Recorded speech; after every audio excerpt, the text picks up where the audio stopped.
Boa noite, boa noite, boa noite. Tudo bem, pessoal? Estão me ouvindo por aí? Como é que tá o som? Beleza? Boa noite, Tobias. Obrigado por abrir a câmera aí, irmão. Facilita bastante meu trabalho, tá? Prazer te conhecer. Só vou colocar pra gravar aqui, pessoal. Já tá gravando. Muito bem, pessoal. Boa noite a todos, tá? Gostaria de dizer então que eu sou o professor Augusto Moretti, ou Augusto Moreto, tá bom? Vocês vão encontrar minhas produções como Augusto Moretti, com o I no final, mas eu tive que fazer a atualização do meu sobrenome no cartório, tá? Existia um erro secular já na minha família, e nós fizemos aí então eu arrumei, então eu já fui funcionário da UniCV, saí, voltei agora, então eu já voltei com esse nome corrigido, tá bom? Só para vocês entenderem aí, porque vocês podem encontrar em alguns lugares professor Augusto Moretti e a mesma pessoa, tá bom? Então vamos lá, gente. É um prazer ter vocês aqui. Deixa eu ver quem que tá online aqui comigo. Nós temos a Caroline Vieira. Acho que a Caroline foi uma das primeiras que entrou aí. Caroline ligou a câmera. Obrigado, Caroline. Cristiana Teles, Eduardo Balestrin. Ó, tem nome de gente famosa o Eduardo aí, Balestrin. Felipe Cardoso, Lucas Rodrigues, Marcos Clemente, Maria Elza da Silva, Marielle Farias, Marilene Teodoro, Mislene Ferreira e Tobias Hatwell. Não sei se é assim que pronuncia, acredito que sim, tá? Tem mais algumas pessoas entrando aqui. A Marley, vamos permitir a entrada dela aqui. Então tá bom, pessoal. Olha só, quem puder ligar a câmera, eu fico bem agradecido, tá? Facilita demais o nosso trabalho. Porque o que ocorre, Tobias? É, é uma vantagem nós termos no EAD uma aula ao vivo. Ó o Marcos aí, boa noite, Marcos. É uma vantagem nós termos aula ao vivo no EAD, tá? Então existem algumas instituições, Tobias, que não possibilitam essas aulas ao vivo, tá? E aí o interessante da aula ao vivo é justamente a nossa interação, tá? Então assim, se for pra gente fazer uma aula ao vivo onde vocês não conseguem interagir com o professor, ela não tem muito sentido, vocês concordam, né? Então vocês assistem ela em demanda, né, Caroline? No horário que você quiser, na hora que você achar melhor, né? Porque a aula ao vivo, querendo ou não, ela tem suas limitações. Por exemplo, ó, eu tenho certeza que tem gente que chegou do trabalho agora, não jantou, não deu tempo de tomar banho, tem criança chorando por aí, tem que dar janta para as crianças, né? Eu dei um banho correndo no meu filho vir para cá, faz parte, né? Então eu gostaria de agradecer a todos que estão presentes aqui, que estão em busca desse conhecimento, tá? E aí eu conto com a participação de vocês. Fiquem livres para poder participar da minha aula, para tirar suas dúvidas, para poder fazer contribuições, tá? Eu acho que vocês já sabem da mãozinha aqui no Meet, todo mundo sabe usar a mãozinha, né? É só clicar aqui na mãozinha. Não tem? Caroline, aqui embaixo no Meet, assim, tem uma mãozinha assim. Você clica nela, ela fica com a mão levantada, assim, ó. Quer ver? Olha lá. Aparece levantar a mão, tá vendo? E aí, se você faz isso, e aí assim que eu tiver a Justamente oportunidade. porque eu tô no celular e eu tô tentando conectar aqui no notebook. Aí eu não tô vendo aqui a opção no celular. Tranquilo. Se você não vê a mãozinha, Caroline, pode abrir o áudio e perguntar, tá? Se eu tiver no meio do raciocínio, eu peço pra esperar, mas qualquer coisa eu já libero a fala, tá bom? Aí, ó, o Tobias ergueu a mãozinha, conseguiu. Show de bola. Ô, Aí, ó. só, Tudo tudo bem, bem? Boa Tobias? noite. Tudo bom, professor? Professor, pedir licença para desligar a câmera um instante. Fica Eu tranquilo, estou cuidando Tobias. de um tio meu, mais que sexagenário aqui, Ah, preparando uma coisa para ele comer. tá Tá bom, fica ok? tranquilo, irmão. Estou ouvindo. Beleza. Tá, Tranquilo. ok, obrigado. De nada, querido. Ah, e eu posso gravar a aula ou tem algum A aula problema? vai ser gravada pra ser disponibilizada. Eu tô gravando ela aqui já. Opa, show. Beleza. Obrigado, professor. De nada. Eduardo, você ergueu a mão?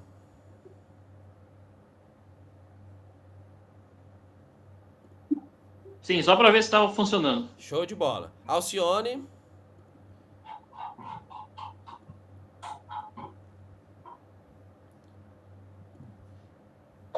Eu vi que a Maria abriu a câmera. Obrigado, Maria. O Felipe Cardoso. Show de bola. Boa noite, Felipe. Boa noite, Maria. Sejam bem-vindos à nossa aula. Boa noite. Show de bola. Pessoal, podemos iniciar, eu acho, né? A nossa aula tem duração aí de mais ou menos uns 50 minutos, tá? Eu tive um probleminha no e-mail da instituição, então eu nem posso me estender mais do que 50 minutos na nossa aula de hoje, tá? Porque eu tô fazendo, como vocês perceberam, por um e-mail pessoal meu, tá? Mas então existem essas limitações quando não é institucional, mas eu já resolvi hoje na universidade, tá? Entrei em contato com o TI, e aí nossa próxima aula eu já vou mandar um link novo, que é um link que ele consegue se estender por mais tempo, tá? Mas a aula de hoje, pessoal, é uma aula, assim, muito importante, tá? Eu sei que tem gente aqui dos mais variados níveis e tudo mais no curso de História, em outros cursos, inclusive. Essa é uma aula bem profunda, tá? Essa é uma aula bem teórica. E eu começo com ela, Marcos, porque assim, se você entender a importância disso, cara, isso vai mudar a sua forma de compreender a ciência, tá? Vai mudar a sua forma de compreender o curso de História, ou o curso de Sociologia, ou qualquer outro aspecto. Por quê, Maria? Porque nós vamos falar da nossa disciplina enquanto ciência, tá? Isso é algo fundamental. Por quê? Porque o que nós estamos fazendo aqui na universidade, ela passa justamente por esses aspectos científicos, tá? Então nós temos que estar atentos a esses aspectos científicos. Alguém chegou aqui. Aí. Bom, o que ocorre, pessoal? A maior parte do pessoal aqui é da história. Como é que é? Tem pessoal da história aqui? Olá, boa noite, professor. Eu, Alcione, sou da área da filosofia. Boa noite, Alcione. Então, assim, pessoal, falar um pouquinho de mim para vocês entenderem, tá? Da minha aula. Eu sou o professor, então, Augusto Moretti, tá? Pode ir colocando os cursos aí no comentário, pessoal, que daqui a pouco eu leio os cursos de todo mundo, tá? Eu sou formado em História pela Universidade Estadual de Maringá, possuo um mestrado e um doutorado pela mesma universidade, tá? A minha área de a minha área de profundidade teórica é na parte de História Medieval e Teorias da História, tá? Então essa é uma aula que serve para o pessoal de Humanas, mas o pessoal da História vai aproveitar melhor essa aula, tá? Também tenho especialização em ensino superior. E pessoal, e falar a verdade, eu acho que eu tenho de melhor na minha vida de professor aí é justamente a minha experiência em sala de aula, tá? Eu estou indo para 15 anos de experiência em sala de aula no ensino básico. Eu dou aula na universidade desde 2016, no EAD desde 2016 também. Mas eu dou aula lá para molecada, né? Para quem está na ponta da lança. Muitos de vocês vão para a sala de aula. Eu estou desde 2011, né? Então estou indo aí para 15 anos de sala de aula. E eu espero poder passar um pouquinho dessa experiência para vocês também, tá bom? E aí eu garanto para vocês, Carol, eu vi que a Mislene abriu a câmera aqui também, né? Obrigado, Mislene. Então, Felipe, o que ocorre? Quando nós temos o aspecto teórico da nossa disciplina, nós temos uma prática melhor. Eu vou fazer algumas provocações na aula de hoje, que se nós não pensarmos o nosso curso enquanto ciência, ele não faz muito sentido, tá? Então, nós vamos debater esses aspectos, tá bom? Acerca da história enquanto ciência. É uma aula teórica, mas que eu tento fazer ela o mais acessível possível, tá? Porque assim, gente, quando você vai para a parte teórica dos nossos cursos, filosofia, história, sociologia, o céu é o limite em nível de complexidade e dificuldade, tá? O meu ponto aqui não é dificultar a vida de ninguém, pelo contrário, é facilitar. Porque eu penso assim, Marcos, sem a fundamentação teórica do que é o nosso curso, você não vai conseguir se tornar um profissional que vai conseguir avançar na área, tá? Porque assim, você pode se tornar um professor de história sem entender de teoria, por exemplo, tá? Mas você não se torna um historiador. E aí é um problema, tá? Então, assim, é necessário compreender esses aspectos teóricos, beleza? Então, sem mais delongas, vamos aqui passar para o nosso próximo slide, tá? Se eu perguntar para vocês, qual que é o trabalho do historiador? Não é? O que faz um historiador? O que vocês me responderiam? Vou até abrir aqui o nosso chat para poder acompanhar. O pessoal colocou que é do curso de história, ótimo. Bastante gente da história. Legal. A área da filosofia, curso de história e geografia, o Alcione, bacana. Então a maioria do pessoal aqui é de história. Legal. Gente, qual que é o trabalho do historiador? Vocês vão ser professores de história, não é? Mas qual que é o trabalho do historiador? Vocês fazem ideia qual que é o trabalho desse historiador? Né? O que ele faz que faz o trabalho dele ser uma ciência, ser um aspecto científico? Quem aí tem coragem de abrir o áudio aí para falar? Olá, professor, boa noite. Boa noite, senhor. Eu me chamo Alcione, né? Trabalho na área de filosofia. Né? Eu tinha um professor italiano, professor Umberto Guidotti, né? Ele deu aula para mim de na área da moral, que eu fiz filosofia e teologia, né? Estudei para ser padre e desisti. Aí estou na vida docente. Não fui na vida religiosa, mas estou na vida de professor. Legal. Ele dizia que um bom argumento é baseado em dados, fatos e argumento, né? Ele dizia para nós, toda boa pesquisa científica tem que ter esses pontos relevantes, né? E sempre eu acho isso, eu levo isso para minha vida, seja profissional, né? Sim. Acadêmica, né? Como estudante, como professor também. Eu acho de suma importância ter os fatos, os dados e argumentos, né? Então vamos lá, dados, argumentos. Fatos, dados e argumentos. Boa noite. Legal. Vou colocar aqui no chat para todo mundo poder acompanhar. Bacana, Alcione. Dados, argumentos e fatos. De fato, Isso. tá? O que é o trabalho do historiador, então? Nós, enquanto historiadores, nos tornamos cientistas humanos, tá? Por isso que nós somos da Humanos. Por isso que quem tem um doutorado na área da humanidades, né, na área da filosofia, lá no exterior, Carol, o pessoal chama a gente de PhD, o PhD, né? Porque o doctor lá fora está relacionado à área da saúde, por exemplo, né? Muitas pessoas se enganam, acham que o PhD é um nível acima, né? Você faz o doutorado e faz o PhD. Não, tá? O PhD é o que eles chamam de Philosopher Doctor, né? É o doutor em filosofia. É o doutor que se aplica às áreas humanas, tá? Então, no caso de nós que fazemos doutorado nas áreas das humanas, é o PhD. Por que o professor está falando isso? Que para nós que temos essa função de fazer a pesquisa em humanidades, nós temos que nos enquadrar em alguns aspectos que são científicos.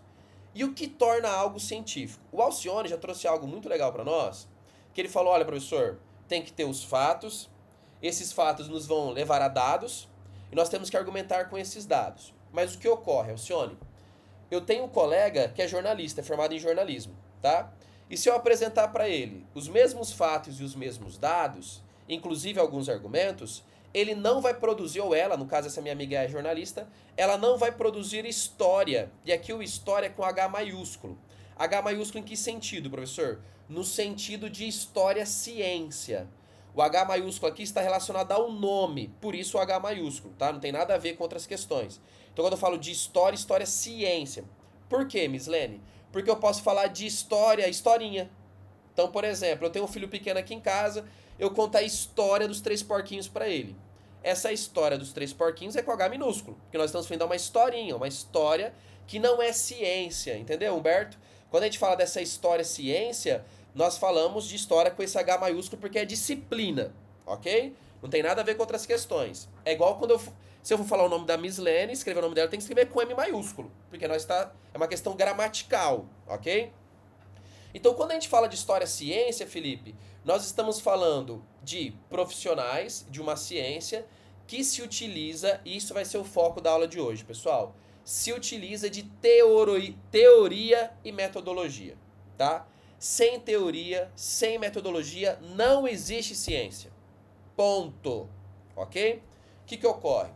O ser humano vem produzindo conhecimento há milhares de anos, tá? Essa foi a nossa vantagem.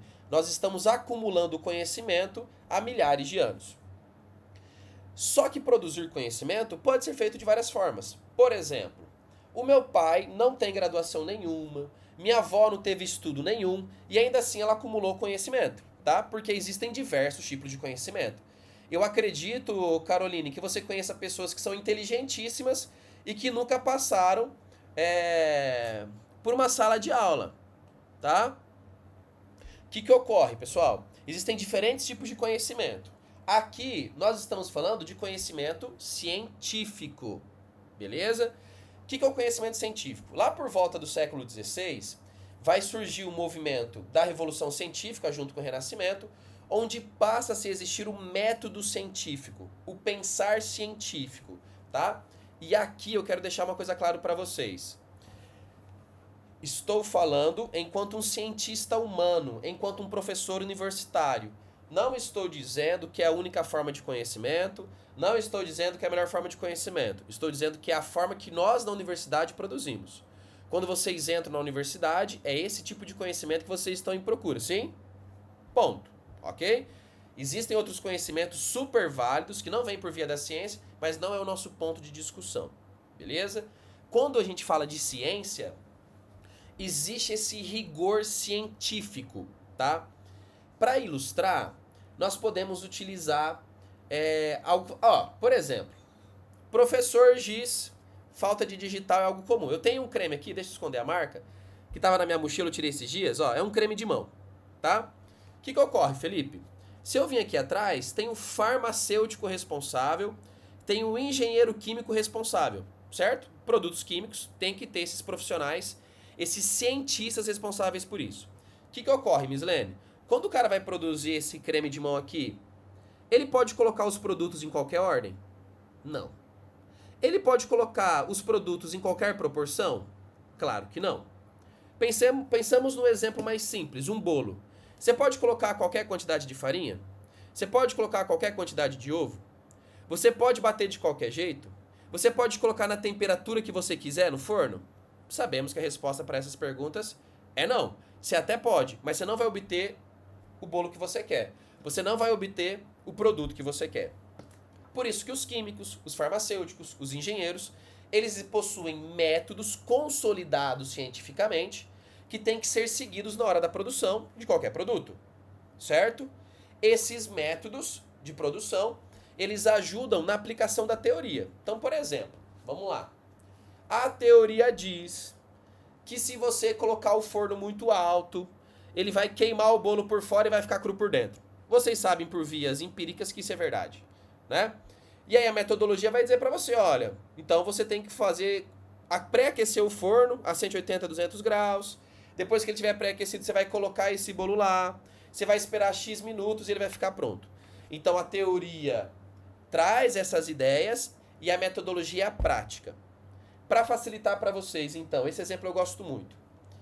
Na história, imagine que a teoria ela é o óculos. Então, por exemplo, deixa eu ver se tem um documento histórico aqui. Eu tenho vários, mas um que tá de fácil... esse aqui, Não é fundo verde isso aqui não, tá? Isso aqui é... Tô juntando esses livros faz uns 20 anos já. Isso aqui é um código templário, tá? Editado pela Upton Word. E ela é um código dos cavaleiros templários que foi escrito lá no século XII, tá? Isso aqui é uma tradução moderna. Isso aqui é um documento histórico, tá? E aí o que ocorre? Eu posso pegar esse documento histórico e passar para essa minha amiga jornalista que eu falei para vocês, tá? Quando a gente abrir aqui esse documento e a gente for ler esse documento, nós temos que ter o olhar... lembra do professor fazendo assim, Nós temos que ter o olhar correto para isso. Quando eu olho para um documento histórico, quando eu olho para a sociedade, existe uma forma de fazê-lo. Você não pode fazer de qualquer jeito. Inclusive, eu tô vendo que o Felipe tem uma coleção que eu tenho aqui do Bernard Cornwell. Não é Você não tem uma coleção do Bernard Cornwell aí em cima de você? É, né? Tá ali, Eu gosto muito. Ele é excelente. Ele é excelente, o Bernard Cornwell. Enfim. Então, a teoria é esse óculos. Então, eu vou usar o meu exemplo, tá? Eu escrevi minha tese de doutorado e eu transformei nesse livro aqui, Inclusive, acabou, pessoal. Esse aqui é a minha versão. Vendi tudo, graças a Deus. O que ocorre? Quando eu fui fazer a minha tese de doutorado, eu tinha um documento. Esse documento chama... Vários, na verdade, né? Mas o documento principal era a Crônica Latina dos Reis de Castela. Eu não posso olhar para esse texto de qualquer forma. Eu preciso da teoria. Eu preciso do óculos, certo? Por quê? Se eu não fizer esse olhar teórico do texto, não é ciência. A minha amiga pode pegar esse mesmo documento histórico e analisar ele, mas ela não vai produzir história com H maiúsculo, história ciência. Ela vai produzir jornalismo. Ela vai produzir história, mas ela não vai produzir ciência histórica. Por quê? Porque ela não está treinada no método e na teoria científica.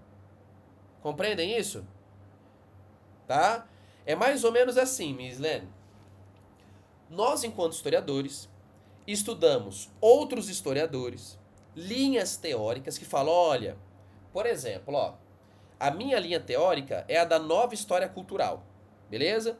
A nova história cultural me ensina a olhar para os documentos e procurar nesses documentos representações, ideologias, certo? Com as ideias que estão presentes, as práticas que estão presentes.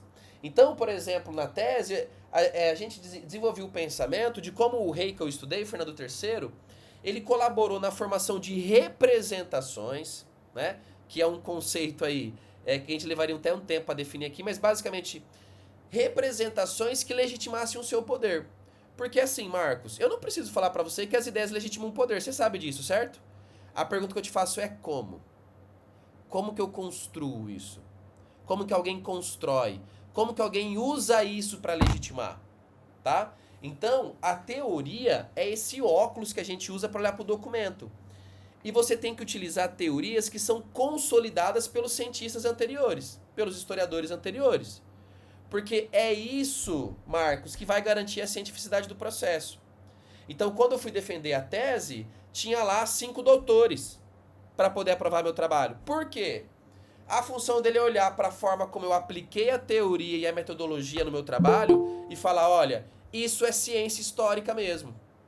Eu acho que com a teoria e o método que você usou, de fato, você conseguiu compreender aquele período um pouco melhor. Vocês conseguem entender o que o professor está dizendo, pessoal? É complexo mesmo. É para sair daqui com dúvida, com a cabeça bagunçada, tá? Porque assim, principalmente para quem está no começo do curso. Quando a gente está lá no ensino médio, o professor fala assim, as cruzadas começaram em 1095, foram até 1099 a primeira cruzada, quando os cristãos tomaram Jerusalém. Após as cruzadas, né, foi criado os reinos latinos. Não é assim, pessoal? Ele te ensina o que aconteceu. Eu não tô aqui para treinar vocês para isso. Eu não tô aqui para te contar o que aconteceu. Eu tô aqui para te treinar como você olha para o passado. Como você olha para a história. Porque, Felipe, qualquer um pode pegar um livro e ler o conteúdo. Sim? Qualquer um. Ó, deixa eu aqui, ó. Comprei esses dias. Esse livro é um clássico para quem trabalha com cruzadas, que é um livro do Amin Maalouf, que chama As Cruzadas Vistas pelos Árabes. Qualquer um pode pegar esse livro aqui e estudar esse livro e ensinar como que foi as cruzadas vistas pelos árabes por esse autor. Sim ou não? Mas isso habilita a pessoa a ser professor de história? Isso habilita a pessoa a ensinar os outros a pensar historicamente? É por isso que eu preciso que você entenda a teoria e metodologia. O mínimo possível. Porque o que ocorre, Mislene, quando você pegar o seu livro didático, eu não vou pegar nenhum livro didático aqui para não... por questão de direitos autorais, mas assim, o historiador que escreveu tinha uma teoria? Tinha. Tinha uma metodologia? Tinha. Então, quando você pega o livro didático, Mislene, você tem que ter noção que isso está ali presente. Que a pessoa que escreveu, ela tinha esse viés. Então, por exemplo, Tobias, você fecha o áudio, por gentileza, que ele abriu. Quer que eu feche pra você? Eu fecho. Eu tô vendo que você tá com a mão ocupada, aí eu fecho pra você. Opa, não, ok. Ó, desativei. Desativei. O que ocorre? Ó, vou tentar dar um outro exemplo. Já ouviram falar no marxismo? Sim? Tá? Aqui a gente não vai falar nem bem nem mal. O ponto não é esse. Eu só quero que vocês entendam uma coisa.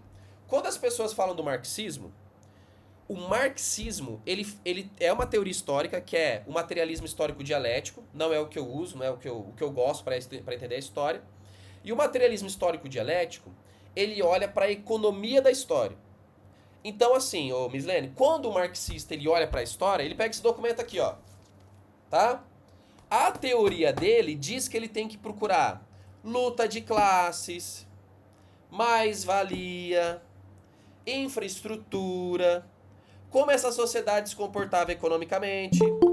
E aí, para quem está prestando atenção no que eu disse, esses aspectos que eu acabei de dizer, pessoal, são os mesmos aspectos que eu, Augusto, procuro como historiador da nova história cultural?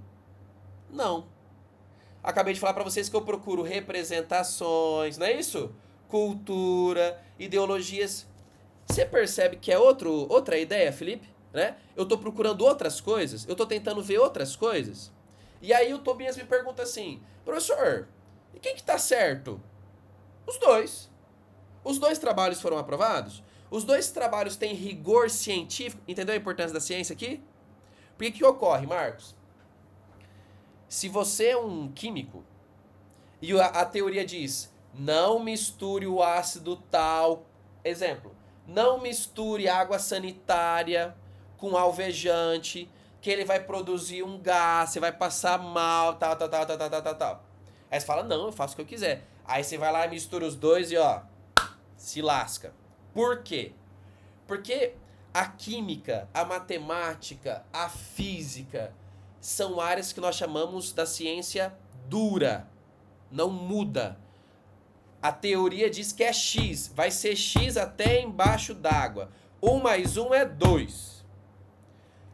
A lei do espaço-tempo, né, descoberta por Einstein, funciona aqui, funciona em Saturno, funciona embaixo da Terra. Não importa. É um paradigma. A velocidade da luz, ela é igual em todos os lugares. Vocês estão entendendo o que a professora quer dizer? Não muda. A teoria não muda. Você usa esses padrões teóricos, ele não muda. Por isso que ele é duro. Certo? Então, se você pega um cálculo, né? Eu peço pro Marcos calcular a energia de uma massa. Aí o Marcos vai lá, pega. Energia é igual. Ele coloca a massa, 1000 gramas, vezes a velocidade da luz. Só que em vez dele colocar a velocidade da luz lá, 300 mil km por segundo, ele coloca 10 metros por segundo. Tá errado! Não tem discussão, pronto, acabou. Porque a teoria é uma, a teoria é dura, é isso e acabou. Tá acompanhando, Miss Lene? Só que a nossa ciência é mais difícil. Em que sentido, Felipe?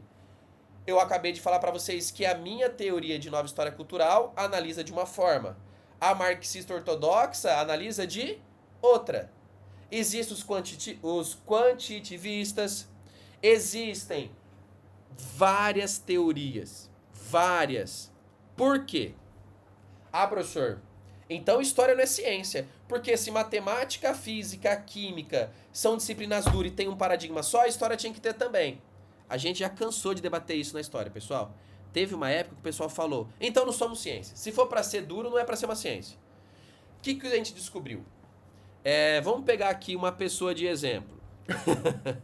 Deixa eu ver aqui se eu tô perdendo alguém aqui. Deixa eu ver quem mais tá de câmera aberta. Ó, eu não falei com o Kiko ainda. Por quê? Porque eu não tinha visto o Kiko, tá? Tava cortando aqui, eu tava vendo só o Tobias, a Mislene e o Felipe. Mas agora eu vi a Isabela, o Kiko, o Marcos. Legal.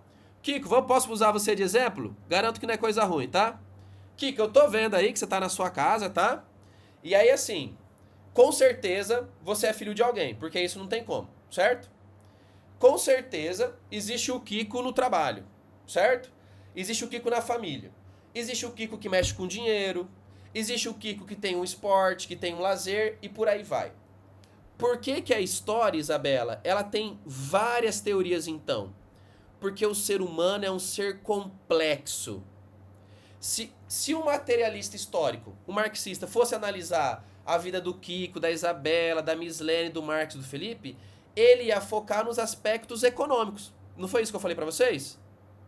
Tá? E compreender a vida econômica de vocês é compreender vocês em totalidade? O que vocês acham? Com certeza não. Entenderam? Se você compreender o Augusto financeiro, você sabe muito pouco sobre mim. Você sabe, mas é pouco. Se você for pegar os meus documentos, meus vídeos, minhas fotos, o Augusto Pai, não é? O Augusto Pai é assim, você faz um estudo do Augusto Pai e tal. Você compreendeu o Augusto em totalidade? Não. O Augusto professor. Vocês entendem o que o professor está dizendo? Como o homem é complexo, eu não posso ter uma teoria única de análise, porque ela não dá conta. E se ela não dá conta de um ser humano, imagina da sociedade. Compreende, pessoal? Tá? Então, assim, ó, legal o Alcione colocando aí, né? Nós somos muito complexos. E aí, se você junta um ser complexo em milhares de pessoas, milhões de pessoas, a complexidade é ilimitada. Então, qual que é a conclusão que nós chegamos, Isabela? Nós não podemos ser uma ciência dura, porque senão a gente não dá conta de analisar o ser humano. Porque a primeira coisa... Deixa eu voltar aqui para vocês verem. Ó, a primeira imagem que eu coloquei para vocês é a imagem de um ogro. Isso aqui é um ogro, tá? De uma construção medieval. Credo, professor, você nunca viu a gente e já aparece com a imagem de um ogro, né? Que grosseria. Não. É porque, assim, o Mark Bloch, que é um dos maiores historiadores que a gente teve no século XX, ele tem essa frase aqui. Olha que legal, Maria Elza. Já o bom historiador se parece com um ogro da lenda, onde fareja a carne humana, sabe que ali está a sua caça. O que eu quero dizer com isso, pessoal? Já eu passo a palavra pro pessoal que ergueu a mão. Não existe história sem ser humano. Tá? Então, só tem história se tiver ser humano envolvido. Professor, eu vou fazer uma história das árvores do meu bairro. Se você não relacionar com o ser humano, não é história, você vai fazer outra coisa. Tá? Nem tem como você fazer uma história só das árvores, porque você é um ser humano e a sua perspectiva é humana. Começa por aí. Mas beleza. Né? A história, ela tem que ter o ser humano envolvido. Ok? Então o historiador, ele caça o ser humano. Onde está o ser humano ali? Então, você pode usar a árvore como fonte, como documento. O ponto não é esse. Mas ela tem que estar relacionada ao ser humano. Boa noite, Maria Elisângela. Então, assim, pessoal... Boa noite. Como a história depende do ser humano, e o ser humano é complexo, eu preciso de várias teorias para poder dar conta de análise. Então, história, pessoal, é muito complexa, é muito difícil, porque assim, ó, o meu trabalho, se vocês verem aqui, ó, acho que não vai dar para ler, mas o meu trabalho, ele é de uma crônica que retrata o período de 1217 a 1252, Giselda. Não dá 40 anos. Eu analiso como se utiliza a cultura, como se utiliza as ideias para legitimar o poder. Olha que pequenininho, gente. Olha que pequenininho que eu estudei, porque é complexo. E aí vem um colega e estuda a parte econômica. Vem um colega e estuda as relações sociais. Vem um colega e relaciona com as questões da natureza. Vocês estão entendendo, pessoal? Então a história, nós dizemos, Giselda, que ela é multiparadigmática. Em que sentido? Nós temos vários paradigmas de análise da história. Isso é ótimo, por quê? Porque você vai poder escolher. Você pode se identificar mais. E assim, todo historiador que vocês lerem na graduação, tudo aqui é historiador, ó, um monte. Então, por exemplo, um clássico de história contemporânea. Eric Hobbes, microhistória, Marco, perfeito. Muito bom, Marco. Por exemplo, o italiano lá, né? O que escreveu o Queijo e os Vermes. Qual é o nome dele? Que escreveu os... eu lembro do nome dos livros, não lembro do nome dele. Os Benedanti. Não é o Eco, gente. Tô com o Eco na cabeça. Ginsburg. Carlo Ginsburg. Lembrei. Ó, o Ginsburg é da microhistória. O Hobsbawm, quando ele vai escrever os livros dele, o Hobsbawm é um materialista histórico. O negócio do Hobsbawm é a economia. Ele tem uma vertente mais à esquerda, econômica, mais marxista, e ele foca nos aspectos econômicos. Então, por exemplo, para ele o imperialismo é uma fase do capitalismo. A Primeira Guerra Mundial é uma consequência de como o capitalismo se configurou. Agora, por exemplo, se eu pego o Arno Maier fala, não, a Primeira Guerra Mundial foi uma tentativa dos países absolutistas se salvarem. Quem tá certo? Os dois. Tem rigor científico? Tem análise de fonte? Tem metodologia? É uma forma diferente de ver. Problema, Marco Antônio. Não tem como a gente saber se é verdade. Porque ainda não inventaram a máquina do tempo, né? Então, nós inventamos uma ciência que não tem como a gente verificar na prática. Por enquanto, pelo menos... Bom, a viagem no tempo é possível teoricamente, mas nunca para o passado, sempre para o futuro, né? Na teoria ela é possível, a gente só não tem tecnologia, mas para o passado nem na teoria é possível. Então, assim, não tem como a gente verificar. Então a gente cria um padrão... Meu Deus do céu, já passou 34 minutos. Nós criamos um padrão de análise científico que é para nós, historiadores, já falar, ó, ciência, hein? Bacana. Eu acho que dessa forma dá pra gente ter uma aproximação, ter uma versão dessa verdade histórica. Ah, professor, aí os filósofos vão bater em mim. A verdade não existe, né? Verdade. Ah lá, já é uma contradição, né? Mas assim, eu concordo com o que você está dizendo. Mas assim, o historiador, tá? Quem diz isso é Roger Chartier, tem o compromisso com a verdade. Então, por exemplo, se eu envio o meu livro lá pro Kiko, chega na casa dele, o Kiko sabe que o professor é historiador. Quando ele for fazer a análise daqui do livro, vai ler, você não vai achar que eu tô mentindo por de propósito, vai. Você não vai achar que eu tô inventando. Diferente, sei lá, ó. Adoro esse livro aqui. Se eu pegar esse livro aqui, do Gabriel Garcia Marques, 100 anos de solidão, você tem a plena consciência que isso aqui é literatura, que ele inventou isso aqui. Tem muito de realidade humana, mas ele não tem compromisso histórico. Vocês entendem a diferença?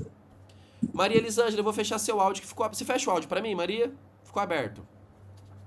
Então, assim, o historiador tem compromisso com a verdade. Para mim fazer essa aproximação com a verdade, eu preciso desses parâmetros teóricos metodológicos. Tá ajudando, pessoal? Tá fazendo sentido na cabeça de vocês?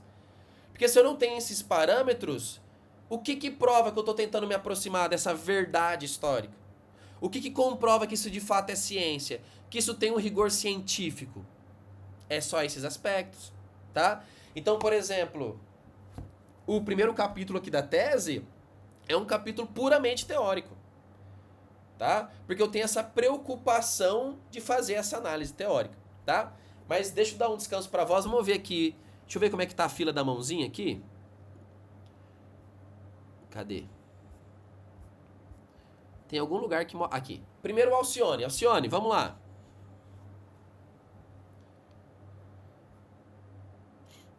Será que ele tá aí?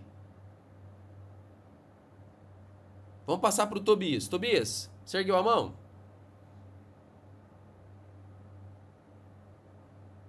Não tô te ouvindo, Tobias. Aí. Ô, professor, não, só se o senhor me permitir o adendo, é aí que entra a dialética, não é mesmo? Parte da teoria... Isso. Pode falar, desculpa. É aí que entra a dialética, né? O confronto entre os métodos e a subjetividade, né, de quem está fazendo a análise, não é isso? Isso. É que a dialética, óbvio que tem, né, a dialética do mundo grego, tem a dialética dos filósofos modernos, e o pessoal da filosofia pode falar melhor do que eu sobre isso, né? Mas a dialética vai fazer esse confronto, né? De uma tese, de uma antítese, e de a partir disso sai uma nova, né, sai uma síntese sobre isso. Então a ciência, Tobias, você tá certo, ela tem esse processo dialético de confronto. Você tem que confrontar as ideias, que é para você poder extrair aquilo que está correto, né? O que a razão lhe permite.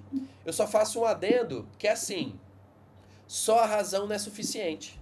Olha que doido isso, pessoal. Só a razão não é suficiente. Por quê, Isabela? Porque assim, ó, a minha amiga jornalista, ela é racional.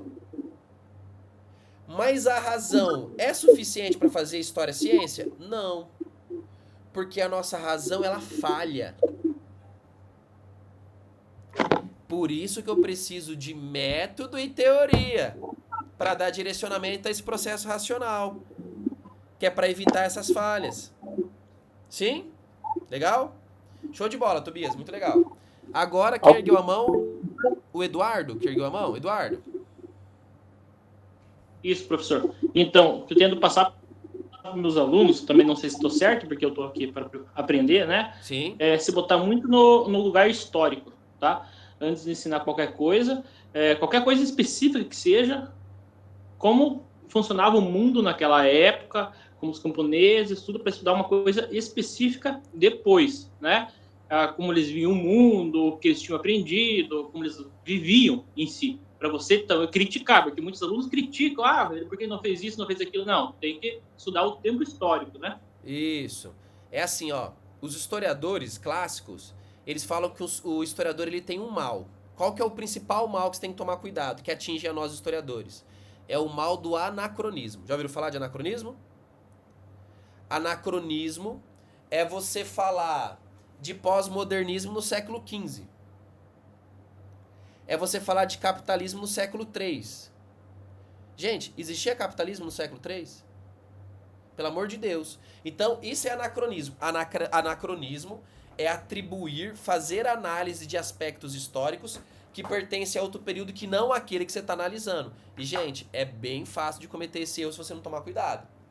Imagina que você está vendo um filme de Roma, o Império Romano. o domínio da África, assim. E aí passa o centurião usando um Nike.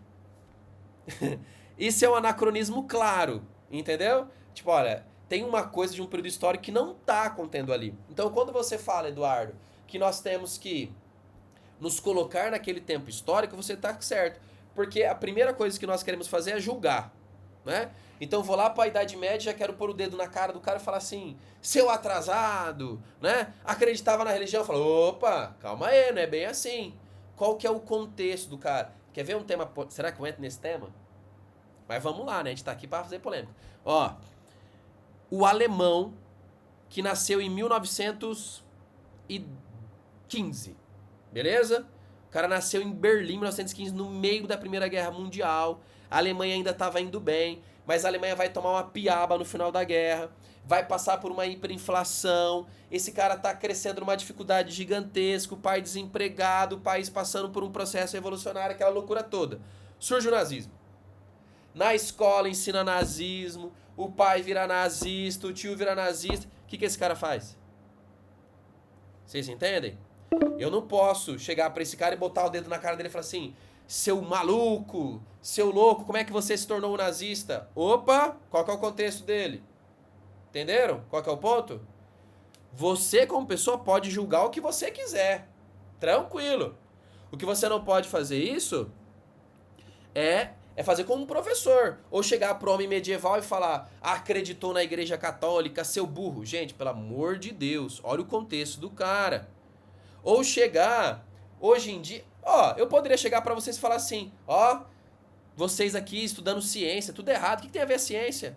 Né? Imagina assim, ô Mislene, daqui 200 anos, né, alguém assiste essa gravação e fala, ó, como esse povo é inocente, acreditava na ciência histórica, história nem é ciência. Vocês entendem o que eu estou dizendo pra vocês? Né? Nós somos frutos do nosso contexto. O que nós temos que tentar fazer é mostrar como aquela sociedade funcionava naquele contexto, tá? E quando você entender, você pode fazer os apontamentos. Então, olha como que a mulher era tratada nesse contexto. Olha como perseguiram essas pessoas. Olha como que o ser humano... É mostrar o que o ser humano faz ao longo da história, mas sem sair pondo o dedo na cara dele já de cara. Entenderam? O que você pode fazer, olha, esse cara lá na Grécia Antiga, ele adorava o deus do raio. Aí os moleques riem. Né? Gente, aquilo era realidade pra ele, né? Aí você entende aquele processo, por que ele pensa dessa forma, qual que é as características. Você faz uma análise científica, você mostra esse espaço histórico pra ele. Se é dali, depois, fora da sala, e se ele não quiser falar o que ele quiser, o problema é dele, né? A questão é que você tem que mostrar o aspecto histórico de forma crítica. Você não precisa concordar, não precisa falar que foi bonito, que foi feio. Todo mundo sabe aqui que o nazismo é uma das piores coisas da humanidade. Sim ou não? Sim. Pronto, acabou, definido, não tenho o que falar sobre isso. E qualquer defesa do nazismo é crime. Pronto. Mas, se eu analiso a sociedade da Alemanha naquela época, eu tenho que entender a sociedade da Alemanha naquela época. São seres humanos como eu e você. E por que é importante a gente entender como era eles, pessoal? Porque nós somos seres humanos iguais. Se eu não entender esse cara como fruto do seu contexto, a gente pode cair no mesmo erro, não pode? Vocês entenderam o perigo? Então fala, ó, esse cara lá, falaram pra ele na escola que era o certo, o pai falou pra ele que era o certo, os amigos falaram que era o certo, e hoje a gente sabe que não era o certo. Se você vê esse cara como um mundo extra, já julgando ele, você não entende o que levou àquela barbárie. E o nosso objetivo enquanto historiador é lembrar, né? Tem um historiador que diz que nós temos um mal grande que a gente fica lembrando as pessoas o que elas não querem lembrar. E a gente lembra mesmo. Fala, ó, o que a gente fez. E não é pra jogar na cara dos outros, é na nossa. Ó que desgrama que a gente fez aqui, ó. Olha o que foi o nazismo que aconteceu. Olha o que o ser humano permitiu. Certo? Então, nós temos que fazer essa análise do contexto histórico. Tem um filme, gente, só pra poder fechar essa discussão, que chama A Onda. Já assistiram? É bom, né? Ó, o Kiko assistiu, mais alguém? Deixa eu ver o ano aqui. Eu acho que é de 2009. Deixa eu abrir aqui. A Onda é de 2008. Uia, quase acertei. O que ocorre, gente? O filme A Onda, Ele é de um professor. Na verdade, ele é baseado num fato verdadeiro, tá? Num fato histórico. Que diz que um professor chegou pra turma da sala de aula dele e foi falar sobre nazismo, sobre estados totalitários. E os alunos desdenharam. Tipo, isso não é possível mais. O professor falou, não é possível? Não. O professor cria um movimento de características fascistas na sala dele e o movimento cresce pra cidade, tá? Mostrando que é completamente possível esse tipo de coisa voltar a acontecer. Por isso, nosso cuidado.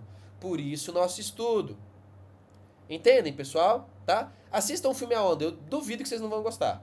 Tá? Chama A Onda. Ele é um filme alemão. Eu nem lembro o nome em alemão também. Não importa muito. Ih, tem gente chegando no final da aula aqui. Deixa eu permitir. Deixa eu ver. Aí. Vocês entendem, pessoal, o professor quer dizer pra vocês? Tá? Quem mais aqui? O pessoal que eu já respondi, pode baixar a mão, por gentileza, pra não atrapalhar a fila aqui. Deixa eu dar uma olhada no chat. Aula maravilhosa. Obrigado, Marley. Fico feliz. A Elisete ficou sem internet. A Giselda tá amamentando. Tranquilo, Giselda. Vida que vamos embora. A Caroline disse, até porque a nossa visão social de hoje é uma visão mais ampla. Isso, perfeito. Exatamente, Caroline. Quando eu olho pro passado, eu olho munido de um conhecimento que a pessoa não tem na época. Assim, aí a pessoa fala, um exemplo simples disso. A pessoa fala assim, Augusto, quando você era lá adolescente, você fez alguma coisa errada que você se arrepende? Pô, eu me arrependo. Mas eu não julgo o Augusto. Era o recurso que eu tinha na época. Era o Augusto da época, vocês entendem isso? Tá? Não deixa de ser errado, não deixa de ser certo o que a pessoa fez. Mas é entender que quando eu olho hoje o Augusto com 30 e poucos anos, careca já, como vocês podem ver, com muito mais experiência, com muito mais acesso à informação, que ele não tinha lá na adolescência. Percebem? Imagina você julgar um cara de 500 anos atrás, 1000 anos atrás, 200 anos atrás, 30 anos atrás que seja. Tá? Tranquilo, Isabela, tranquilo. Vamos ver aqui. Alcione, você tá aí agora? Oi, tô aqui, professor. Pode falar. É importante, professor. O nosso conteúdo hoje eu tô achando assim, de suma importância, né? No contexto. Não, minha mão tá abaixada porque eu tô tentando abaixar e não tô conseguindo. Ah, tá. Beleza, eu abaixo pra você aqui, tá? Pode abaixar aí. Show de bola. Ai. Obrigado. Pessoal, de nada, querido. Alguém quer falar mais alguma coisa? Não? Mais alguma participação por enquanto? Então vamos caminhar aí pelo menos... Professor, rapidinho. Pode falar. Quando o senhor falou da questão das ciências, né? As ciências, nós aprendemos na teoria das ciências, na teoria do conhecimento, que a ciência passa pela hipótese, teorias e lei, não é isso? Passa pela... Isso. Né? Que a hipótese, aquela possibilidade pode ser verdade ou não, que é o amadurecimento, a teoria já é a confirmação daquela hipótese, não é isso? Né? Você vai usar a teoria e a metodologia para confirmar essa hipótese, ou não. Isso. Tem gente que tem medo, né, de fazer uma pesquisa, a sua hipótese é A. Aí você passa 2 anos pesquisando e tá errado. E a pessoa fica triste e tal. Mas faz parte, gente. Publica que você pesquisou e tá errado. Olha, cheguei à conclusão de que minha hipótese estava errada. Tem gente que tenta esconder, né? É antiético. Né? A pessoa fala, não, se eu colocar isso aqui vai provar que eu tô errado. Isso é antiético aí, né? Mas acontece, eu confesso pra vocês, quando eu comecei o meu projeto de mestrado, Mislene, eu queria estudar, lá atrás, eu já tinha estudado Templários, né? E eu queria estudar a violência entre cristãos e muçulmanos, essa representação de violência. E aí eu passei no mestrado e fui pra biblioteca começar a estudar, tava fazendo meu trabalho. O primeiro livro que eu peguei era um livro do Garcia Fitz. Acho que eu nem tenho ele aqui, das Las Navas de Tolosa. Aí o Garcia Fitz ele fala assim... Acerca dessas questões de violência entre cristãos e muçulmanos, encontramos poucos registros, porque foram proibidos na época de serem colocados. Aí eu fiquei... Meu trabalho foi pro lixo. Acabei de entrar no mestrado, não tenho mais trabalho. Faz parte. Sentei com o orientador e falou, não vai rolar. Né? Olha o que tá falando aqui. Você reestrutura, você monta outra hipótese, você monta outras coisas. Porque é justamente o que você está fazendo na ciência. Não é isso? Tentando descobrir esses aspectos. Tá? Então faz parte dessas questões, tá bom? Bom, voltando aqui, a gente discutiu um pouquinho o que é teoria e metodologia. Próxima aula é para ser sexta que vem. tá bom? Mas aí o professor pede pra Brenda mandar o link pra vocês de novo, que aí eu vou fazer o link pelo site, pelo e-mail da UniCV.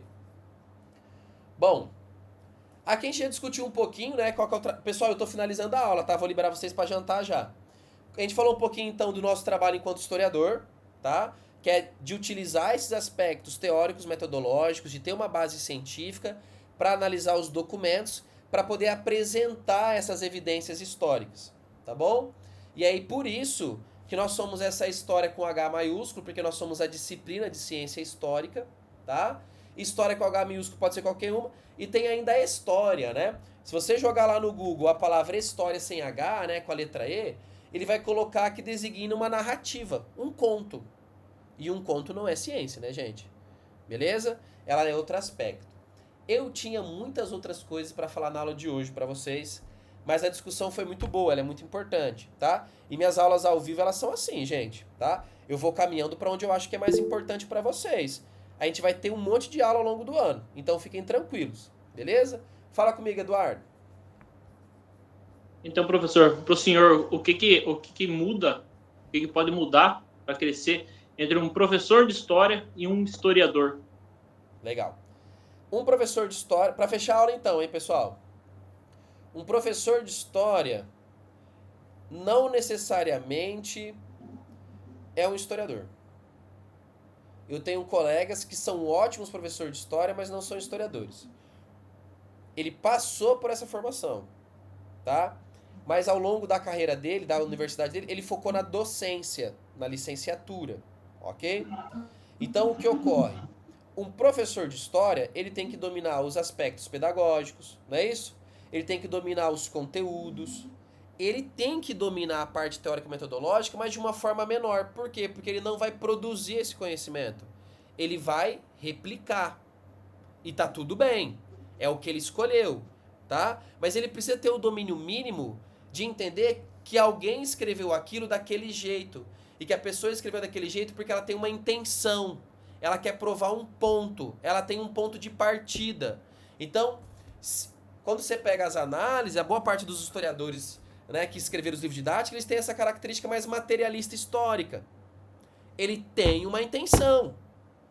Percebem? Então, quando ele for escrever sobre o capitalismo, você vai saber que ele vai falar mal o tempo todo do capitalismo. Se você pega um outro historiador que não tem essa posição,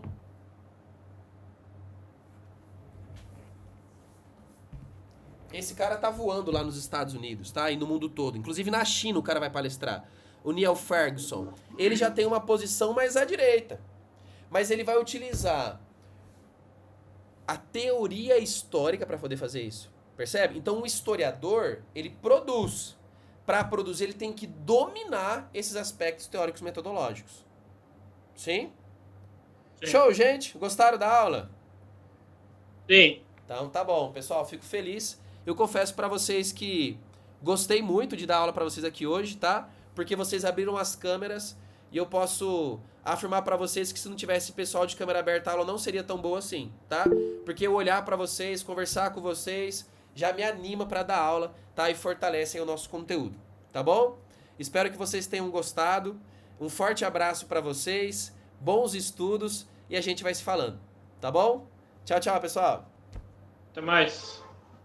Tchau, tchau, valeu, professor. Eu não abri a câmera porque o meu celular tá ruim, a câmera. Tranquilo, ao senhor. Boa noite. Valeu, Bom, querido. professor, nada. Valeu. A sugestão para nós fazer um grupo, professor, depois para nós debatermos aí, se possível. Vamos conversar sobre essa possibilidade aí. Obrigado, valeu. Obrigado, Parabéns. Marcos. Então, me permite? Pode falar, Tobias. Onde a gente consegue essa aula de hoje para... Eu vou disponibilizar para Brenda e ela manda para vocês o conteúdo, tá? Tá ok, professor. Muito obrigado. Aula Valeu. excelente. Tudo de bom. Estão liberados, pessoal. Tchau, tchau.